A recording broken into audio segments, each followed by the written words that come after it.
Hi, room 308. This is Miss Poirier, and I wanted to wish you all a very happy April 1st. Um, I guess we'll just pick up right where we left off.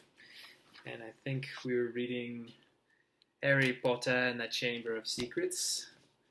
And so I'll start a little bit before where I stopped last time. Harry snapped the earmuffs over his ears. They shut out sound completely. Professor Sprout put a pink fluffy pair over her own ears, rolled up the sleeves of her robe, grasped one of the tufty plants firmly, and pulled very hard. Harry let out a gasp of surprise that no one else could hear. Instead of roots, a small, muddy, and extremely ugly baby popped out of the earth. The leaves were growing right out of his head. He had a pale green, mottled skin and was clearly bawling at the top of his lungs. Professor Sprout took a large pot plant from under the table and plunged the mandrake into it, burying him in the dark, damp compost until only the tufted leaves were visible. Professor Sprout dusted off her hands, gave them all a thumbs up, and removed her own earmuffs. "Ours mandrakes are only seedlings. Their cries will not kill you yet," she said calmly, as though she had just done nothing more exciting than watering a begonia. "However, they will knock you out for several hours. And as I'm sure none of you want to miss your first day back, make sure your earmuffs are securely in place while you work with the mandrakes. I will attract your attention when it's time to pack up. 4 to a tray. There's a large supply of pots here, compost in the stacks over there, and be very careful of the venomous tentacula. It's teething." She gave a sharp slap to a spiky, dark red plant as she spoke, making it draw in the long feelers that had already been inching sneakily over her shoulder. Harry, Ron, and Hermione were joined at their table, were joined at their tray by a curly-haired Hufflepuff boy Harry knew by sight, but had never spoken to. "Justin Finch Fletchley," he said brightly, shaking Harry by the hand. "Know who you are, of course. You're the famous Harry Potter. And you're Hermione Granger. Always topping everything." Hermione beamed as though she had her hand shaken too. "And Ron Weasley. Wasn't that your flying car?" Ron didn't smile. The howler was obviously still on his mind. "That Lockhart is something, isn't she?" said Justin happily, as they began filling their own plant pots with the dragon dung compost. "Awfully brave chap. Have you read his books? I'd have died of fear if I'd been cornered in a telephone box by a werewolf, but he stayed cool and zap, just fantastic. My name was down for Eton, as you know. I can't tell you how glad I am I came here instead. Of course, my mother was slightly disappointed, but since I made her read Lockhart's book, I think she's begun to see how useful it'll be to have a fully trained wizard in the family." After that, they didn't have much of a chance to talk. Their earmuffs were back on, and they needed to concentrate on the mandrakes. Professor Sprout had made it look extremely easy, but it wasn't. The mandrakes didn't like coming out of the earth, but didn't seem to want to go back into it either. They squirmed, kicked, flailed their sharp little fists, and gnashed their teeth. Harry spent 10 whole minutes trying to squash a particularly fat one into a pot. By the end of the class, Harry, like everyone else, was sweaty, aching, and covered in earth. They traipsed back to the castle for a quick wash, and then the Gryffindors hurried off to Transfiguration. Professor McGonagall's classes were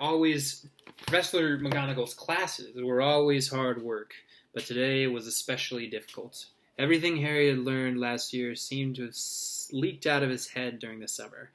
He was supposed to be turning a beetle into a button, but all he managed to do was give his beetle a lot of exercise as it scuttled over his desk, avoiding his wand. Ron was having... Sorry about that. Ron was having far worse problems. He had patched up his wand with some borrowed spello tape, but it seemed to be damaged beyond repair.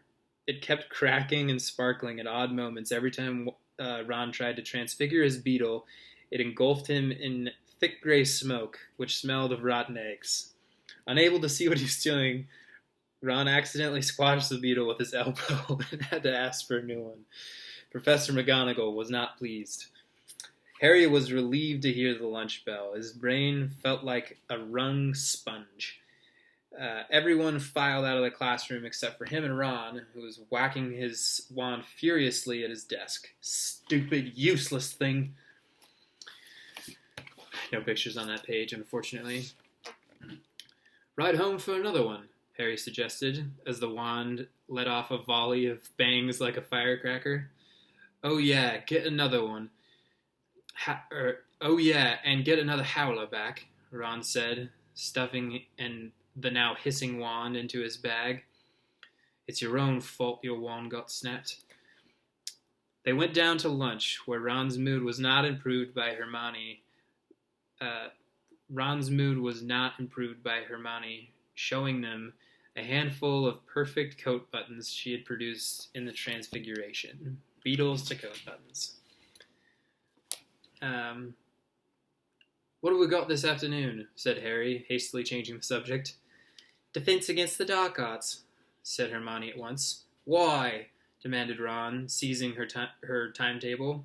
You've outlined all Lockhart's lessons in little hearts. Hermione snatched the timetable back, flushing furiously. It's like Hermione might have a crush on Professor Lockhart. I don't know. They finished lunch and went into the overcast courtyard. Hermione sat down on a stone step and buried her nose in Voyages with Vampires, the book again. Harry and Ron stood talking about Quidditch for several minutes before Harry became aware that he was being closely watched. Looking up, he saw the very small, mousy-haired boy he'd seen trying on the Sorting Hat last night, staring at Harry as though he was transfixed. He was clutching what looked like an ordinary Muggle camera, and the moment Harry looked at him, he went bright red. All right, Harry, I'm calling Creevy, he said breathlessly, trying to take a tentative step forward. I'm in Gryffindor too. Do you think would it be all right if I could take a picture? He said, raising the camera hopefully. A picture? Harry repeated blankly. So I can prove that I met you, said Colin eagerly, edging forward further still. I know all about you. Everyone's told me about how you survived when you-know-who tried to kill you and how you disappeared and everything and how you've still got a lightning scar on your forehead. His eyes raked Harry's hairline. And a boy in my dormitory said if I develop the film in the right potion, the pictures will move. Colin drew a great shuddering breath of excitement. It's brilliant here, isn't it? I never knew all the odd stuff I could do while I never knew all the odd stuff I could do was magic till I got the letter from Hogwarts. My dad's a milkman. He couldn't believe it either. So I'm taking loads of pictures to send home to him. It'd be really good if I had one with you. He looked up imploringly at Harry. Maybe your friend could take it and I could stand next to you and then you could sign it? Signed photos? You're giving signed photos, Potter? Loud and scathing, Draco Malfoy's voice echoed in the courtyard. He stopped right behind Colin, flanked as he always was at Hogwarts by his large and thuggish cronies, Crabbe and Goyle. Everyone queue up, Malfoy roared to the crowd. Harry Potter's giving out signed photos. No, I'm not, Harry said angrily, his fist clenched. Shut up, Malfoy. You're so jealous, piped up Colin, whose entire body was about as thick as Crabbe's neck. Jealous, said Malfoy, who didn't need to shout anymore. Half of the courtyard was already listening in. Of what? I don't know. I don't want a foul scar across my head, thanks. I don't think I don't think getting your head cut open makes you special myself. Crabbe and Goyle were snickering stupidly. Eat slugs, Malfoy, Ron said angrily. Crabbe B stopped laughing. That was a weird little part.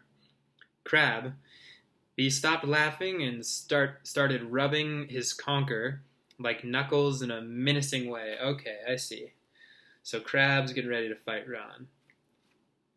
Be careful, Weasley, sneered Malfoy. You don't want to start any trouble on your mummy, or your mummy'll have to come take you away from school. He put on a shrill, piercing voice. If you put another toe out of line. A knot of Slytherin fifth years nearby laughed out loudly at this. Weasley would like a signed photo too, Potter, said Malfoy. It'd be worth more than his family's whole house. Ron whipped out the spell-taped wand, but Hermione shut the voyages with vampires with a snap and whispered, "Look out! What's all this? What's all this?" Gilderoy Lockhart was striding towards them, his turquoise robes swirling behind them. "Who's giving out signed photos?" Harry started to speak, but he was cut short as Lockhart flung an arm around his shoulders and thundered jovially, "Shouldn't have asked! We meet again, Harry Potter!" Pinned to Lockhart's side and burning with humiliation, Harry saw Malfoy slide smirkingly back into the crowd. "Come on then, Mr. Creevey," said Lockhart, beaming at Colin. "A double portrait.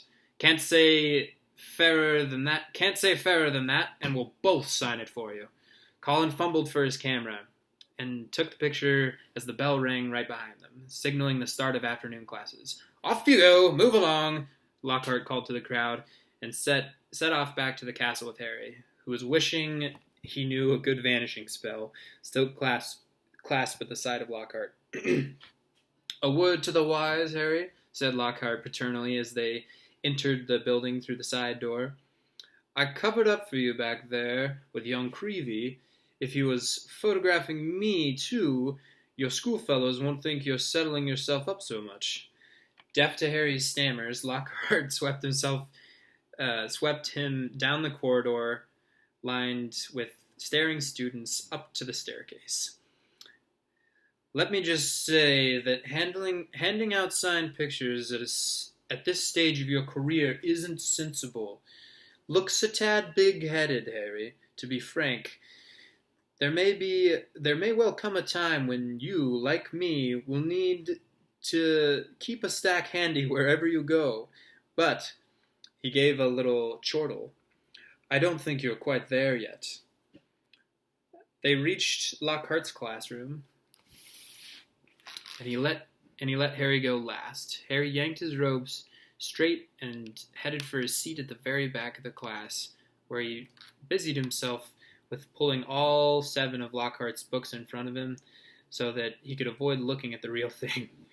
The rest of the class came in, clattering, and Ron and Hermione sat down on either side of Harry. "You could have fried an egg on your face," said Ron. "You'd better hope Creevey doesn't meet Ginny. They'll be starting a Harry Potter fan club." "Shut up," snapped Harry. The last thing he needed was for Lockhart to hear the phrase Harry Potter fan club. When the whole class was seated, Lockhart cleared his throat loudly and silence fell.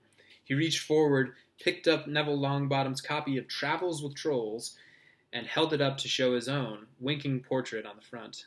"Me," he said, pointing at it, winking as well. "Gilderoy Lockhart, Order of Merlin, 3rd class, honorary member of the Dark Force Defense League, and 5 times winner of Witches Weekly Most Charming Smile Award. But I don't want to talk about that. I didn't get rid of the abandoned Banshee by smiling at her." He waited for them to laugh. A few people smiled weakly. "I see you've all brought a complete set of my books. Well done. I thought we'd start today with a little quiz. Nothing to worry about, just to check how well you've read them. How much you've taken in. When he handed out the test papers, he returned to the front of the class and said, "You have 30 minutes. Start now." Harry looked down at his paper and read, Number 1. What is Gilderoy Lockhart's favorite color? Number 2. What is Gilderoy Lockhart's secret ambition? Number 3. What, in your opinion, is Gilderoy Lockhart's greatest achievement to date? On and on it went, over 3 sides of paper, right down to number 54. When is Gilderoy Lockhart's birthday, and what would his ideal gift be? Half an hour later, Lockhart collected the papers and rifled through them in front of the class. "Tut, tut. Hardly any of you remembered that my favorite color is lilac. I say so in Year with the Yeti. And a few of you need to read Wanderings with Werewolves more carefully. I clearly stated in Chapter 12 that my ideal birth gift would be a harmony between all magic and non-magic peoples. Though I wouldn't say no to a large bottle of Ogden's Old Fire whiskey." He gave them another roguish wink. Ron was now staring at Lockhart with an expression of disbelief on his face. Seamus Finnegan and Dean Thomas, who were sitting in the front, were shaking their heads with silent laughter. Hermione, on the other hand, was listening to Lockhart with rapt attention, and gave a start when he mentioned her name. "But Miss Hermione Granger knew my secret ambition is to rid the world of evil and market my own range of hair care potions. Good girl! In fact," he flipped her paper over, "full marks! Where is Miss Hermione Granger?" Hermione raised a trembling hand. "Excellent!" beamed Professor Lockhart. "Quite excellent. Take 10 points for Gryffindor. And so, to business." He bent down behind his desk and lifted a large covered cage onto it. "Now, be warned. It is my job to arm you against the foulest creatures known to wizard kind. You may find yourselves facing your worst fears in this room. Know only that no harm can befall you whilst I am here. All I ask is that you remain calm." In spite of himself, Harry leaned around his pile of books for a better look at the cage. Lockhart placed a hand on the cover. Dean and Seamus had stopped laughing now. Neville was cowering in his front row seat. "I must ask you not to scream," said Lockhart in a low voice. "It might provoke them." As the whole class held its breath, Lockhart whipped open the cover. "Yes!" he said dramatically. "Freshly caught Cornish pixies."